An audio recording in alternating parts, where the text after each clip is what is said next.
नमस्कार. मी राजीव खेडा थोरगार लांजूड. मी आम आदमी पार्टीचा तालुका अध्यक्ष म्हणून काम करतो आणि एक सामाजिक कार्य म्हणून मी नेहमी तत्पर असतो. माझ्या गावामध्ये लांजूड गावामध्ये 1,03,00,000 रुपयाचा जो भ्रष्टाचार झाला त्याबद्दल मी गेली 3 वर्षापासून सतत तक्रारी करून करून करून करून कंटाळलो. शेवटी मी 6 तारखेला आत्मदानाचा इशारा दिला. पण तरी पण ते प्रशासनाचे जे कार्यकर्ते आहेत, प्रशासनाचे अधिकारी आहेत, हे लोक एकदम मठ्ठ झाले. यात हे कोणत्याच प्रकारच्या तक्रार काहीच जुमानत नाही. हे म्हणतात तुम्हाला जे करायचं असेल ते तुम्ही करून घ्या, आमचं कोणीच तेवढं करू शकत नाही. त्याच्यामध्ये बीडीओ साहेब सुद्धा जबाबदार आहे.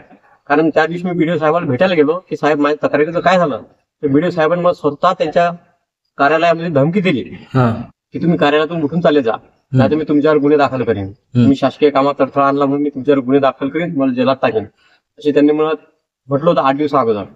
मी त्यांना हे म्हटलं साहेब मी माझी तक्रार घेऊन आलो तुमच्याकडे, तर तुमच्या तक्रारीचं निरसन करणं हे तुमचं काम आहे, तुमची जबाबदारी आहे. पण यांनी मला कुठल्याच प्रकारचं चांगल्या प्रकारे उत्तर दिलं नाही. उलट त्यांनी मला बाहेर काढून द्यायचा प्रयत्न केला.